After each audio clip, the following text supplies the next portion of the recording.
And good evening. We are coming on the air with breaking news right now. Former FBI Director James Comey has just been indicted on 2 counts, according to a senior Justice Department official. It comes after NBC News learned this week that the DOJ was weighing whether to charge Comey over allegations that he lied to Congress. Tonight, we understand the 2 counts are false statements and obstruction.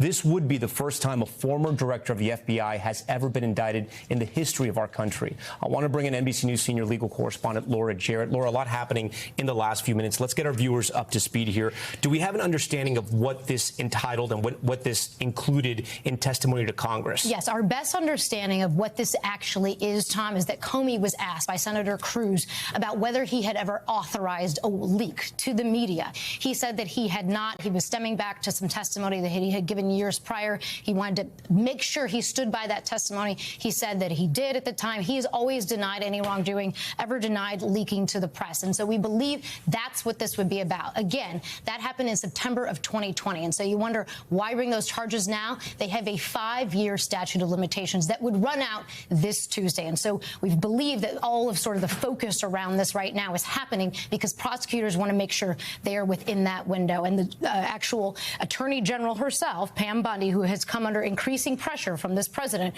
about going after his perceived enemies, made it official tonight, even though we have not seen an indictment, saying no one is above the law and that this indictment reflects the department's commitment to holding those who abuse positions of power accountable for misleading the American people. We have reached out to Comey. We have not yet received a statement from his attorney or anyone representing him on his behalf. But I should again say that he has always denied that he has never engaged in any leaks and never had engaged in any misconduct. And we want to be very upfront with our viewers. A lot of this information has happened in just the last 5 minutes. A lot of this is coming out on X, along with our reporting and confirmation with our sources. From our understanding, the interaction, and he was asked by Senator Ted Cruz during that hearing in Congress whether he had leaked or he had been a source or he had authorized a source. Multiple times, James Comey says no.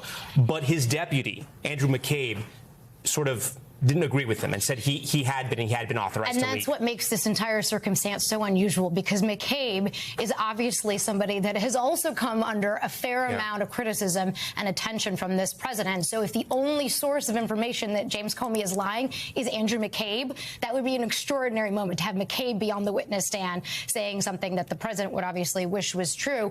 Again, whether or not this goes to a jury is a different question than whether you get a grand jury to indict. We should make it clear to our audience we have not seen an indictment. The standard for what can get a grand jury to indict is much different than reasonable doubt, which wouldn't a regular trial. The grand jury process is secretive.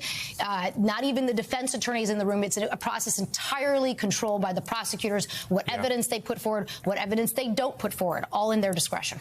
We thank you for watching. And remember, stay updated on breaking news and top stories on the NBC News app or watch live on our YouTube channel.